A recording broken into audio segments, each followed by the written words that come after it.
And today we have Dr. Dan Rifkin presenting. Hi, thank you, and good afternoon. Welcome to Studio Envision, where we're going to have the next in a series of school-based health center quality improvement webinars.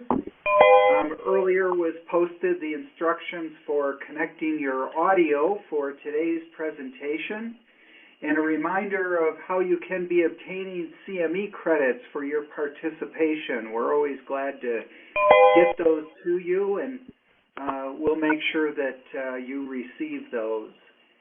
By the way, in order to receive your credit, it will be important for you to be present when there is a roll call later in today's installment, which is on anxiety and depression assessment instruments for school-based health centers, focusing on the SCARED and the modified PHQ-9. And some of you may have attended a webinar in which there's been at least partial coverage of these assessment instruments. And at the request of the CHIPRA program, we're focusing today on these instruments. And before we launch into our presentation and discussion, I'd like to ask, who is out there connected with us today? Silver High School's here. Hey, Silver High School. And who is there at Silver High School? We have Stephanie, Blanca, Belen, and Kelsey. Welcome, Stephanie, Blanca, Belen, and Kelsey. Anybody else? This is Roaring Fork School Health Centers, and it's Lisa and Lily. Hello, Lisa and Lily. Mesa Middle School as well. It's Carrie, Tilly, and Chuck. Hi, Carrie, Tilly, and Chuck. Welcome. And this is Amy Hobbs from Lamar, Colorado, the Well Clinic.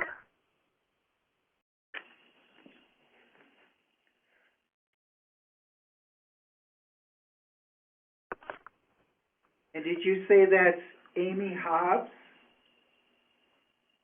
Yes. Welcome, Amy. Anybody else out there? This is Sarah Nichols from the Colorado Department of Public Health. Hello, Sarah Nichols. Maureen Daly in Colorado, too, one of the QI coaches for the CHIPRA project. Hello, Maureen. Welcome. Anybody else out there who has not yet identified themselves?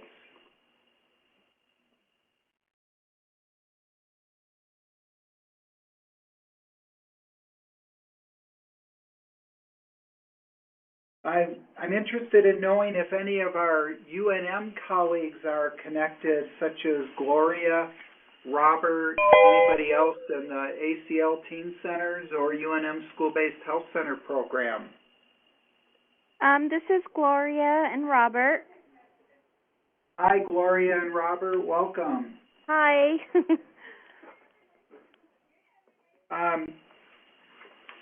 Gloria and Robert, there are multiple other attendees from New Mexico and Colorado also hooked in at this point. I think everybody who registered has identified themselves, plus or minus one. And with us here at Studio Envision, Kevin Werling, our IT support, was speaking earlier. And our colleague McCain Scharf with the CHIPRA project is also here. I'm Dan Rifkin. I'm a pediatric psychiatrist who provides services in school-based health centers as well as the pediatric clinic at UNM. I also work in other programs within the Department of Pediatrics at the UNM School of Medicine, including the quality improvement projects here at Envision, of which these webinars are certainly a part. Joining me today for the case presentation is Barbara Denevers, our colleague at the Pewaukee School-Based Health Center, who's been a medical and healthcare provider there for a number of years now. Barbara, are you also on the line? I am. I'm here. Great. All right. So let's get underway. I mentioned earlier that many of you may have heard pieces in earlier presentations about these assessment instruments. Hope to elaborate more about them today. So let's ask some questions that will pertain to what we're going to be doing. Beginning with, what are the SCARED and the PHQ-9? Where can these be found? And aren't these aren't these screening tools? Actually, they're not, and that's going to be elaborated on in further discussion. And how are these instruments used in school-based health centers anyway? Well, we're going to address these questions by exploring objectives of identifying sources and features of the SCARED and the modified PHQ-9, differentiating depression and anxiety assessment instruments from screening tools having to do with that question up above, and describing school-based health center uses of the SCARED and modified PHQ-9. Well, the assessment instruments that we use are parts of our overall QI components that begin with screening students in school-based health centers using the Student Health Questionnaire, as we know as the SHQ, assessing those students who screen positive for depression and/or anxiety, starting with suitable assessment instruments such as the modified PHQ-9 and the SCARED, and then team conferencing about further assessment and treatment planning. And that involves not only behavioral health providers, of course, but medical providers such as Barbara, who's with us today, also has a very important role in assessing the behavioral health of students seen in the school-based health center, along with behavioral health provider, of course, clinic assistant, may have a substance abuse counselor on the team, may, if so fortunate, may have a case manager. The coordinator may be present for the team conference. So that's really where we look at how we can further assess and treat the students in our school-based health centers. Well, addressing that difference between screening tools and assessment instruments, generally speaking, to screen is not the same as to assess. We begin with a screen, which generally is a brief tool, and we begin our assessment with a longer assessment instrument. The assessment need is indicated by the positive screen. Now, there are a number of different assessment instruments to use to begin the assessment that's indicated by a positive screen. Many of these, I think you no doubt have seen in various clinic settings, such as the CDI, Childhood Depression Inventory, developed by Maria Kovacs, is similar to the Beck Depression Inventory. Of course, the CDI is for children and adolescents, but there's also a Beck Depression Inventory that's modified for use in adolescents as well. The Columbia Depression Scale, often known as the Columbia Teen Screen, is actually an assessment instrument. The CESDC is another one. The PHQ-9, Patient Health Questionnaire 9, we're going to be talking about today as the example that we find very applicable to school-based health centers in the form whereby it's modified, that is made slightly larger for appropriate use with adolescents.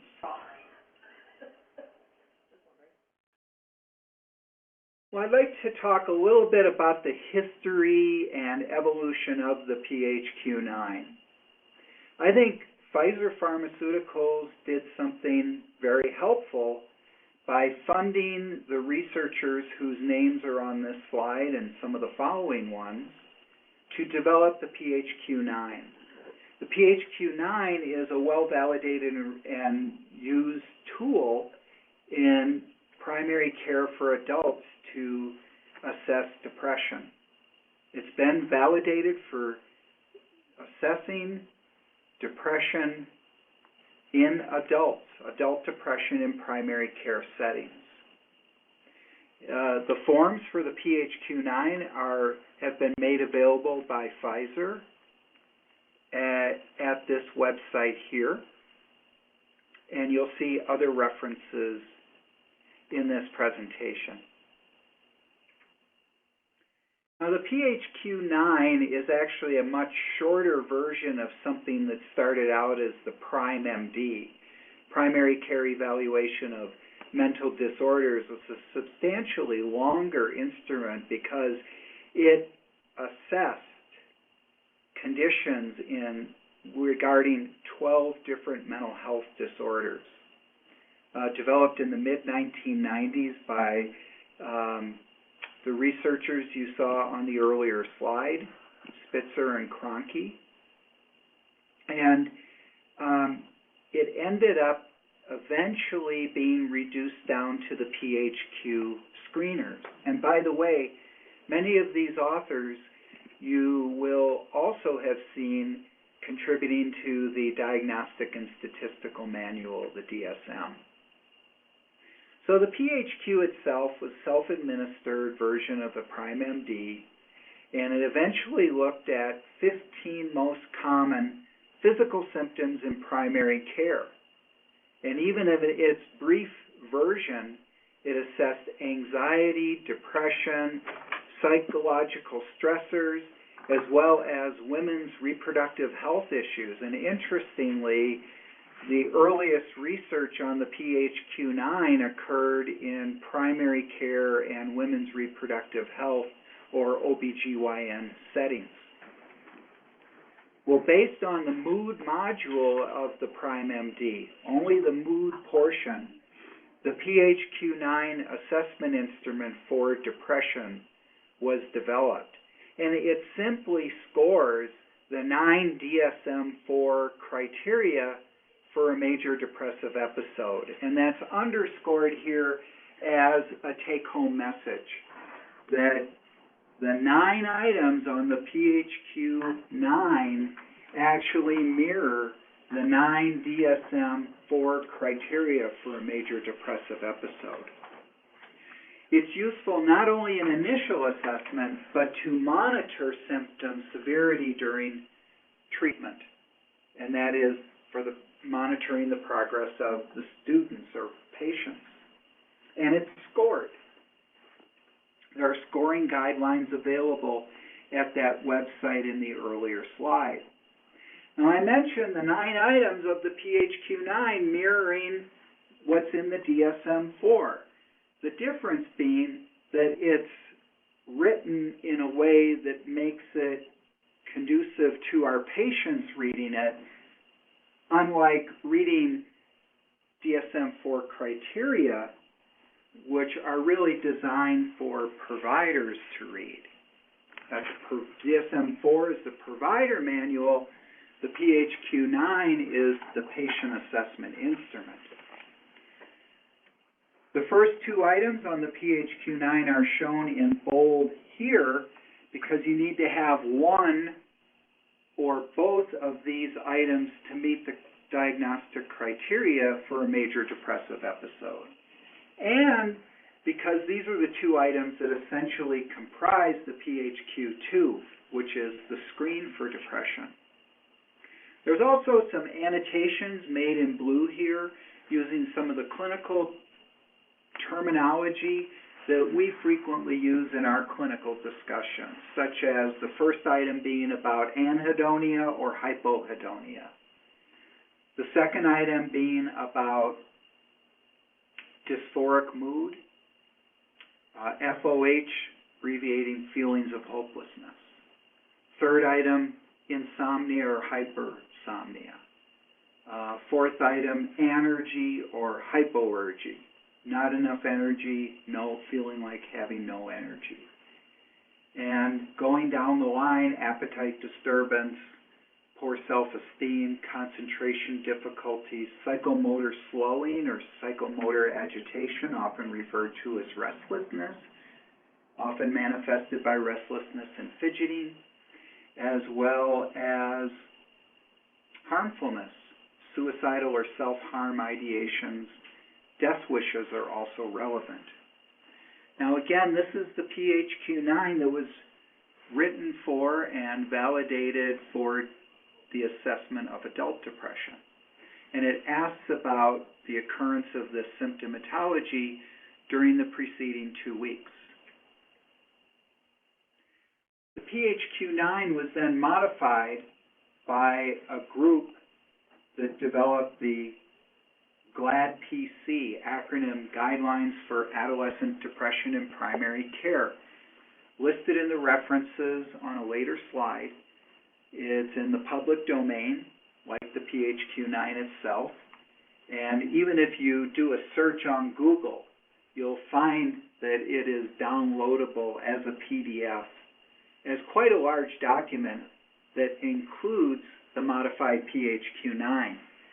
And I think it's a really admirable effort that resulted in this product, a collaboration between pediatricians and child and adolescent psychiatrists and other mental health disciplines. So I'd dare say that kind of warms the cockles of my heart. In the PHQ-9, the modifications were made as follows. And I'll also mention that it's available in the English and Spanish versions. It added terminology such as irritability in the mood item, trouble falling asleep as well as staying asleep, weight loss, as well as changes in appetite and eating. And it made minor terminology changes such as trouble concentrating on things like schoolwork versus reading the newspaper. Okay? And then it added 4 items. One about dysthymia, low-grade chronic depression, feeling depressed or sad during the previous year. An impairment item about difficulties with doing work, taking care of things at home, or getting along with other people. And then a couple other items about suicidality. Okay? And it essentially has the same PHQ-9 severity scoring without the considered depressive disorder guidelines that I didn't go into. There are details that are available at that Pfizer website. Well, where can we find the PHQ-9 other than by Googling PHQ-9 or going to GLAD-PC? Well, I want to show you that these are currently on the Envision website, and I think that information was sent to you. If you go to the calendar for today, and today's presentation, you'll see PHQ at handout 2, okay? You can open that, and here's the modified PHQ-9 with the items that were just described and the severity rating on a 0 to 3 scale. Those are the 9 items that are scored, plus the 4 that I just mentioned. Then on the next page are the scoring guidelines, which the numeric total score is listed alongside the severity of depression, ranging from minimal to severe. And on the third page, there's the Spanish version.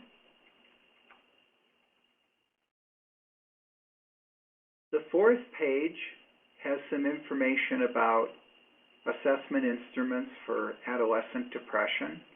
Highlighted is the modified PHQ-9.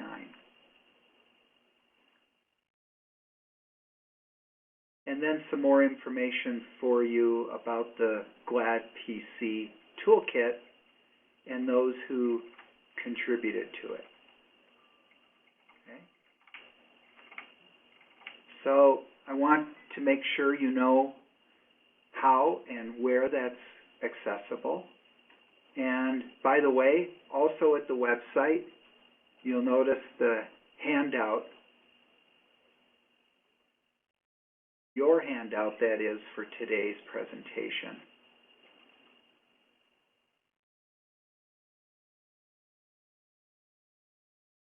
Under handout 1, PowerPoint slides.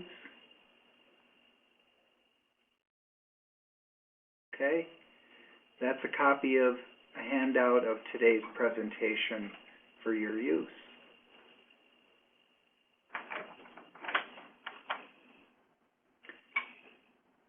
So then going back to the PHQ-9 in the presentation, I'd like to ask if there are any questions, comments, or concerns at this point.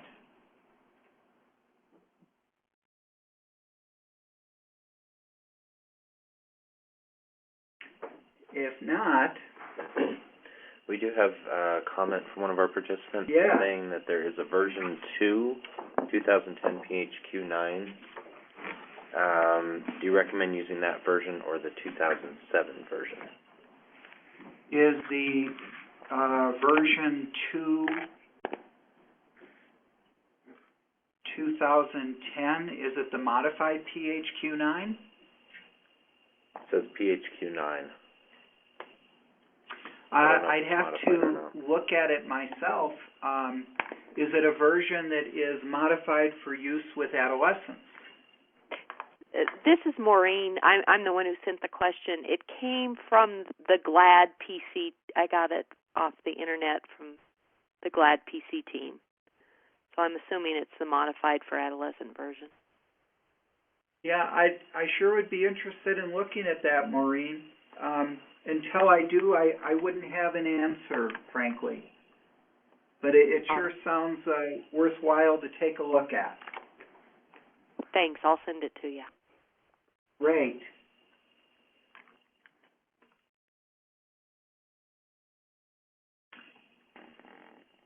So we'll move on from depression to anxiety and talk about an anxiety assessment instrument for youth called the SCARED, which is an acronym that includes really a misnomer about it being a screen for child anxiety-related emotional disorders.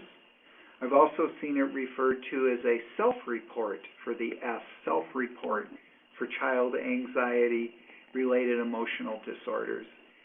Developed by Dr. Burmacher and others at the University of Pittsburgh, validated in research at the Western Psychiatric Institutes and Clinics, found to be a reliable and valid self-report instrument for childhood anxiety disorders in clinical settings. Measuring the DSM-4 anxiety disorders symptoms in a pretty wide range of youth from 9 to 18 years old. One of the advantages of the SCARED is that it looks at a number of anxiety factors, which are spread across 41 items, and 41 items, fairly long, definitely an assessment instrument.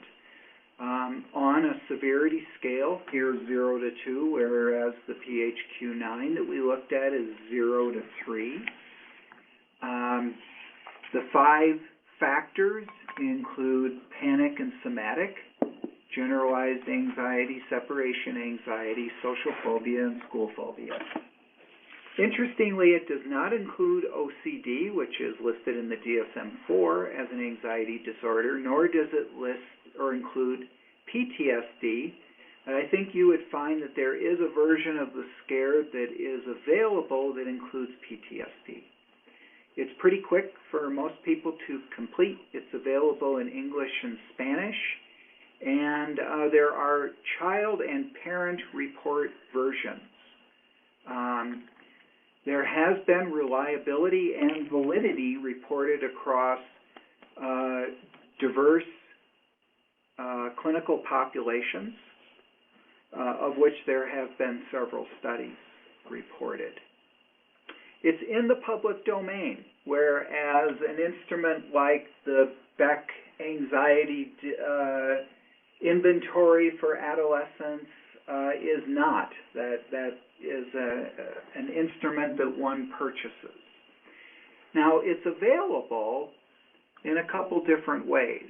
One is going back to our website. You'll see it included as handouts here for the SCARED Child Report version. 41 items, severity scores 0 to 2. And at the bottom of the second side, it's a double-sided instrument, you'll see the scoring guidelines, which I think really can be a potential problem, especially when working with older youth, that is, adolescents. So there is another version I'd like to show you. At least there's a scoring guideline that is separate, okay? It can be used separately. You could cover up the scoring guidelines on the form. That's one way to go. Another way to go is to access a one-sided child report form by going to this URL, putting it into your browser,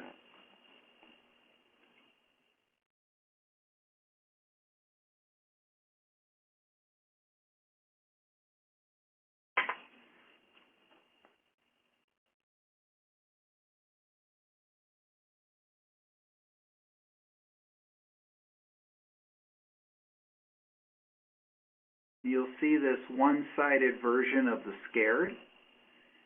So I thought it would be worth including that URL in the PowerPoint for today so that you would have some options on how you use that child report version. Okay. In addition to the child and parent versions being handouts at the Envision website, you can also use this URL to go to the University of Pittsburgh website. Department of Psychiatry, University of Pittsburgh, Western Psychiatric Institutes and Clinic, and Tools for Research. I want you to see how they make this public domain.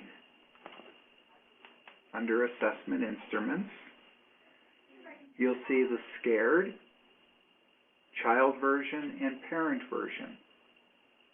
So here's the parent version. Okay. So they make this all very available. It's really great that we have this opportunity.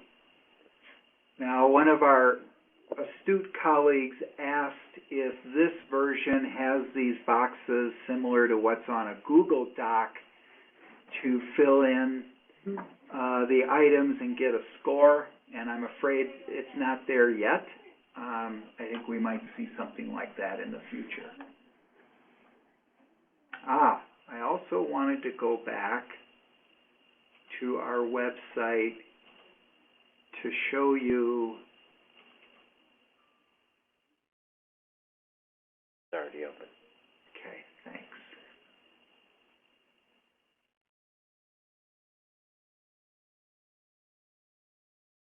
Go ahead and click on the file. Thank you. Thanks, Kevin. You'll see here Spanish versions. Dr. Burmacher sent these to me. I think he's been very responsive. Here's the Spanish version for the child. Scored the same way. You could use that same one-pager for scoring that. That's another use of that one-pager. And the parent version.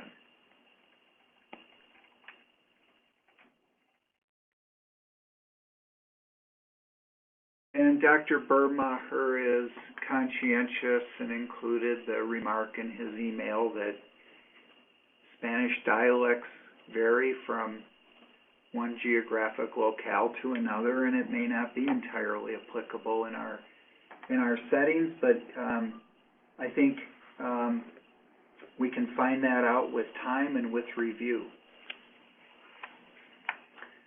So that's basically the SCARED. Any questions or concerns about the SCARED?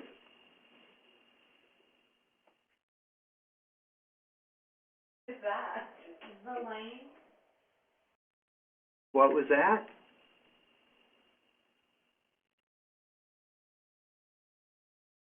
And I want to remind all of us that we can proceed stepwise in this process, and none of us have to do all of this ourselves, and that we are, again, screening initially and using the SCARED for those who screen positively on one or both items on the SHQ, or we're using the PHQ-9 modified for those who score positive on the PHQ-2 modified, which is part of the SHQ.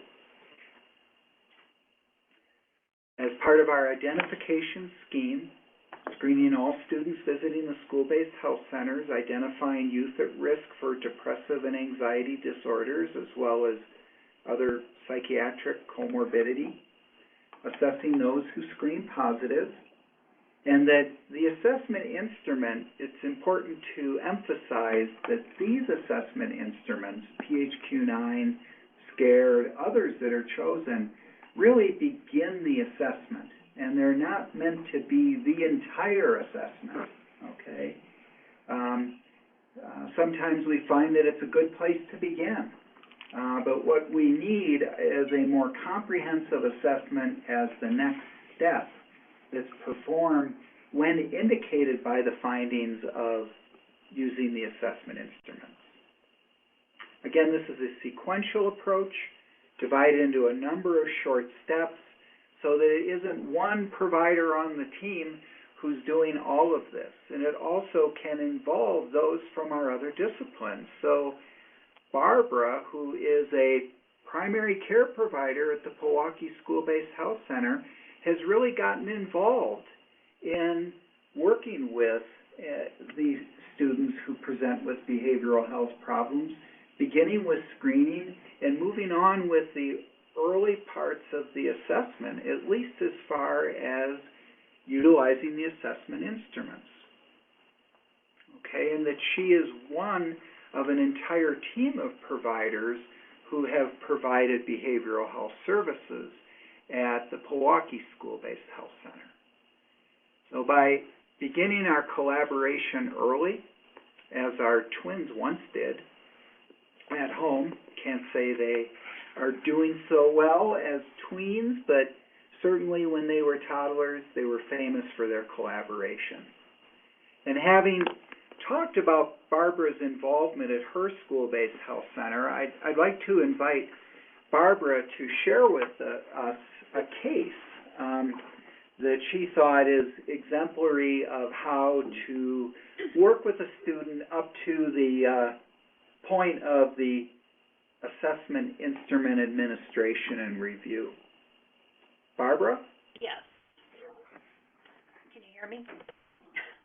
Okay, so sure can. This, I just wanted to say first off that I find both of these tools very helpful in my practice. when I first started in school-based health, I thought that I would be able to screen patients for anxiety and depression and then refer them to someone else. And rather quickly, I discovered that once I screened them, I also needed to be assessing and treating them. There aren't a lot of options in terms of effective referrals here in northern New Mexico. So I find these very helpful in kind of guiding my practice and treatment here. So I wanted to give you an example of one of the complex students that we see here, who previously I had seen her mainly for sports physicals, and then this past summer she presented with a lot of kind of family drama, a breakup of a relationship, and of course concern for pregnancy. She'd been going back and forth between her mom's house and her auntie's house. And then this fall, she came in to see us. She was feeling more depressed. Her grades were dropping. She'd been having trouble staying in class. And the particular day that we did the first questionnaire, she was very tearful, much more blunted than I had seen her, and very fidgety in the exam room. She didn't have great eye contact, which was unusual for her because we knew her well and had developed a rapport. She said she hadn't been sleeping well and wasn't doing well in her classes, couldn't focus, and was not interested in playing volleyball, which was a big deal for her because she had previously been on the volleyball team, and we have a fabulous state championship girls volleyball team here, so that was a big deal, kind of a red flag that she didn't have enough energy or interest in that. She'd been isolating, did not say she was suicidal, and we'll talk about that a little bit more when we look at her PHQ-9, but she did have a history of cutting, and then within the last 6 months had done a little bit more binge drinking and partying, including one of the popular things now, taking pills at parties, and then having some sexual encounters when she was under the influence. But otherwise, her exam was normal. So I had previously done the SHQ on her, but when we do the SHQ here in the clinic, we have the PHQ-2 questions, the 2 depression questions, and the 2 anxiety questions. So if either of those alert me, then we try very hard in our clinic here to then follow up with the PHQ-9 or the scared. So this day we administered the PHQ-9, and I just wanted to mention that I've learned it's very important that they do both the PHQ-9 and the scared by themselves. Oftentimes we'll give them the SHQ in the waiting room, but the assessment instruments need to be done just by themselves in the exam room. So here is CO's PHQ-9, and just looking at this before we start looking at the numbers, it's always alarming to me when there are a bunch of check marks in the assessment in the right-hand column, and then in the risk assessment questions at the bottom, and the mood dysthymic questions when everything ends up on the left-hand side. So one of the nice things about the PHQ-9 is that just at first glance, I know this is a kid that is in trouble right now. So then when you go through it, she had a score of 19, which then that's as close as you can get to severe depression. The score changes at 20. So she was right at the top of moderate severe depression. And another thing about that, when I see someone who is in the moderately severe and severe depression category, that's going to make me much more aggressive in terms of family involvement, in terms of considering medication for a student when they're in those two categories. But I want to go back, if you can go back to her actual PHQ-9 and look for a minute at the bottom 4 questions, which are really important, because in my practice that really is what tells me how at risk they are. And in particular, the 2 bottom questions about suicidality, has there been a time in the past month when you've had serious thoughts of ending your life, or have you ever made an attempt? When I see a student that has a yes on those 2 questions, you know, I can't let them leave the office without making sure that there's a safety plan and really evaluating what their suicidality is. So this is a really good example of an assessment that really demonstrates some significant depression and impairment. Question? And I want to ask Barbara a question that involves further describing the process that you've gone through as a clinician, Barbara, especially in your role as the medical provider rather than beginning work in school-based health centers as the behavioral health provider. You embarked on your work in the school-based health center with some background in mental health, and yet I wonder if using the PHQ-9 with these additional modified questions, has it helped you in how you approach students and given you some guidance about issues to be thinking about and finding something to hang your hat on, if you will, clinically? Well, I certainly use both the PHQ-9 and the SCARED. My typical style after they fill out the assessment is to sit down and talk to them about how they answered the questions. So I'll sit next to them and we'll go over it and score it together, so that it kind of brings language and a way to open the conversation with a student.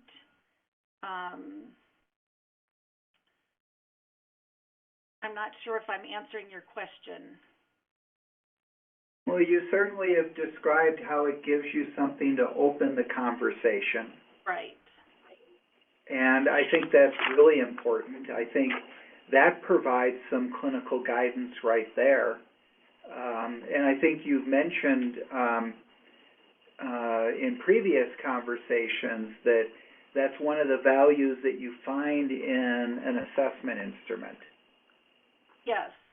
And it also helps my conversation, either if I'm consulting with you, Dr. Rifkin, or with the behavioral health provider when they're here. It helps give some structure to that conversation as well. I'm not just saying, I'm worried they seem sad and depressed.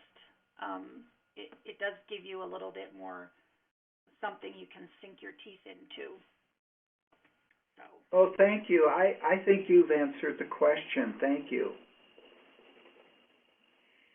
So you'd mentioned the SCARED. How about if we move on to that? Okay. So we had this. I'm not afraid to move on to the SCARED. Ready.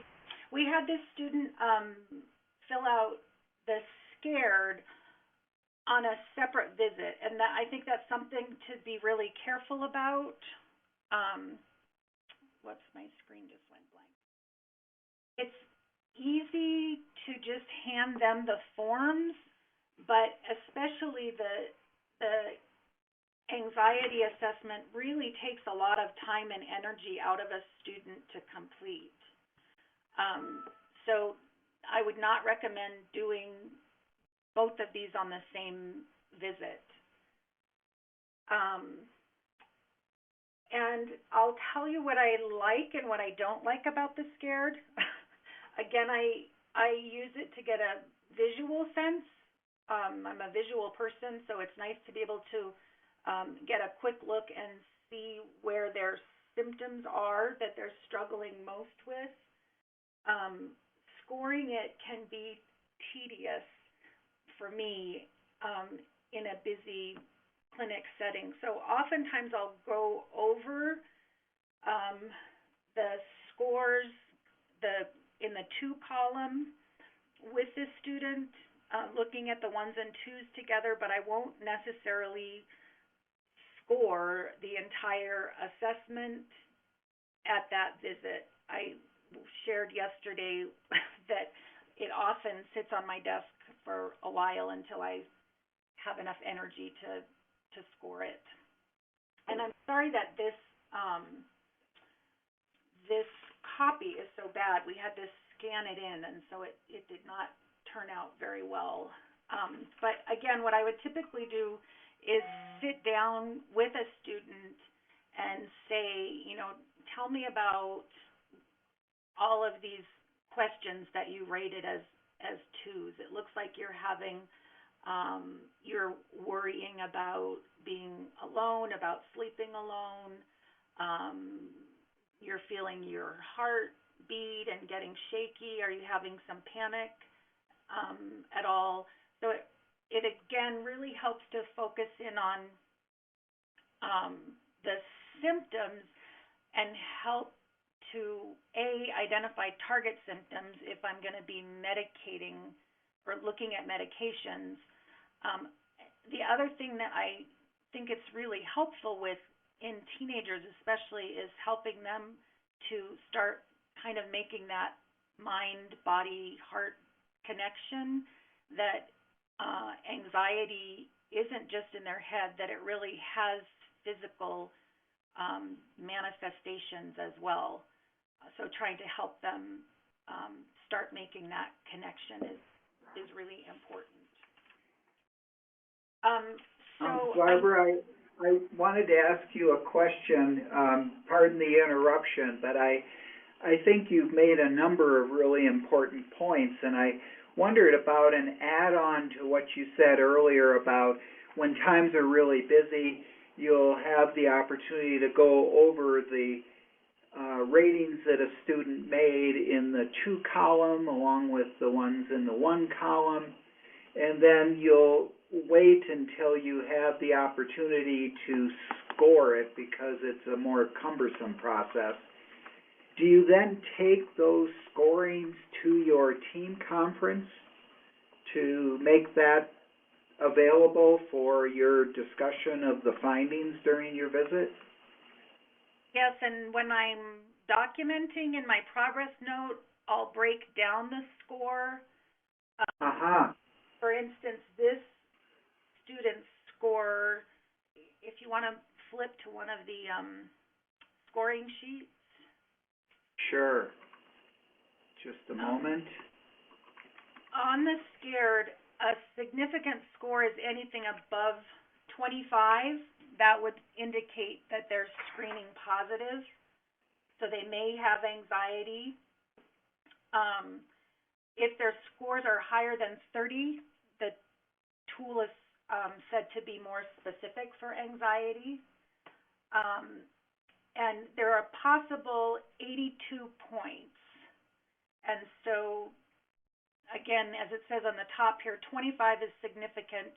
If they're at 30, you're really looking more specifically at anxiety, because a lot of these symptoms can be depression, and then we also see so many students that their depression and their anxiety are very linked, and are coexisting. So I see. This particular student had a total score of 40. And as is often the case, you'll see one or two areas of anxiety that are high and others that are just sort of background noise. So for her, her general, her panic or somatic score was 11 out of a possible 26. Her generalized anxiety score was 15. So, I mean, you can see 15 out of 18 possible points. She's definitely just got this overwhelming sort of global generalized anxiety. Sure. Her separation anxiety was 10, which is also a high score, and it just as a personal note, it's fascinating to me how many of our students have separation anxiety. There are several questions when you go through that are related to being away from parents, being away from home, being away from family, and it really is something that a lot of our students struggle with, which is interesting when you think about how many of them have family disruptions or not traditional family, everyone living in the same house. So that component is much bigger than I guess personally I had realized it would be.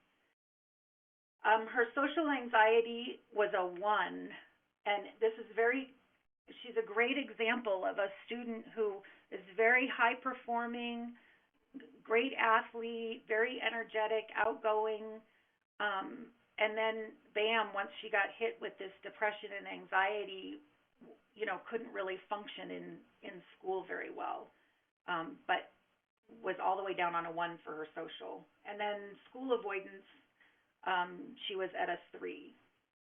So it definitely helps as I'm seeing her to have those pseudo-objective values, so that then over time also we can talk about how she's doing, how her general anxiety level is, if it's improving, what are the things we can do to help with her separation anxiety. And so it's very useful for that initial assessment, but I also tend to use it over time with a student, again, to help with that mind-body connection, if you will, and target symptoms, and again, just being an important conversation starter, helping to bring language to something that most often I've never talked to anyone about before. Well, that makes a lot of sense, Barbara, and thank you for your descriptions of these findings and the thought processes that you have going on as you do your clinical work with this student. I'm also reminded of how important this information is, whether medication is being prescribed or even considered at all, as far as identifying target symptoms to monitor over time.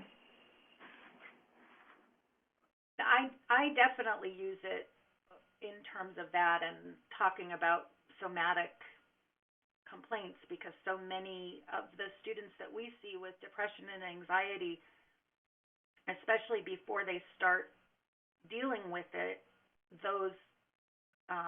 it comes out in physical ways, and trying to help them get a handle on that is important. And you also mentioned the separation anxiety that you're finding quite prevalent in the student population there. Yes. We have a lot of... Thank you.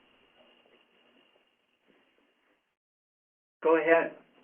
Yes, we have a lot of disrupted families. We have a large Native American population and also Mexican national population. And especially with our Mexican national families, oftentimes they'll have family members going back and forth from home frequently. You know, they'll be going back to Mexico to take care of another family member, or and that disruption is really, really hard on the students. Well, thank you, Barbara, for all of your contributions and sharing this really valuable case example with us. I heard from Kevin that there have been a couple questions that have come in about the PHQ-9 modified and the SCARED. One of them asks, what ages can you use the PHQ-9 modified and the SCARED? And I would want to back up to the SCARED being for ages 9 to 18. And as far as the PHQ-9, pardon me while I scroll for that, I think it's 12 to 18. I'm going to go to one of the resources that I mentioned on our website from the GLAD PC about the PHQ, and in that narrative section, it's, I think, the 4th page here. Let me see what it says there. I don't have a specific age range to give you, but I think that it was developed to address a recommendation made by the U.S. Preventive Task Force about screening for depression annually in adolescents aged 12 through 17. So I think certainly it's inclusive of the 12 to 17 or 18-year-old range. There was also a question about what is the evidence behind making a suicide prevention plan with adolescents? Two things come to mind for that. Anytime, one primarily comes from standard of care. It's the standard of care to develop a suicide or a safety plan with any harmful student, whether they have suicidality or harmfulness towards somebody else. It reminds me that it's an issue that I would be glad to discuss with you further as part of, pardon me for scrolling through here, but I definitely wanted you to know that there's telepsychiatry consultation available if you have a case where you're wondering about how to develop a safety plan with a student, because we really want the students who share information about their harmfulness with us in school-based health centers to have a safety plan that would help them remain safe. There's also suicide prevention policies that are mandated in our safe for school districts, which is a somewhat, well, quite a different entity. Okay. Any other questions or concerns coming up, Kevin? One question, can the SCARED be used like the PHQ-9, not only for initial assessment, but also to monitor progress with treatment? Well, I think Barbara has described how she has found it to be useful in that regard. And I think it sure can be. So in other words, if their score improves within 6 to 8 week follow-up, and your numerical score, they repeat the SCARED, and the score is improved, then that would demonstrate the improvement quantitatively in terms of a score, and the kind of pattern overview that Barbara described would sure demonstrate some qualitative evidence of improvement. Any other questions? Dan, I just wanted to say about the follow-up PHQ-9 and SCARED. I think it's so important with a student to reinforce, look, today you're feeling better than you were 6 weeks ago. Good point. Oftentimes, to me, the exact numbers aren't as important as the conversation that I'm able to have with a student regarding where they're at with things. Excellent point. And what comes to mind as you say that, Barbara, is often in recovery, especially from a major depressive episode, the student may be the last to realize the extent of their improvement. Mm-hmm. And to show some kind of objective evidence of that is very important. It's great feedback. Well, I see that we're up to the top of the hour already. Thank you, everybody, for your participation. Thank you, Barbara, for sharing your case. Further discussion about today's topics and others are available through the telepsychiatry consultation resource described on this slide and the contact information to Clancy and others here at Envision, New Mexico. Have a great afternoon and the rest of your week. And signing off from Studio Envision. Bye. Take care, everybody. Thank you. Bye. Thank you. Bye-bye. Thank you, Dr. Dan. Bye.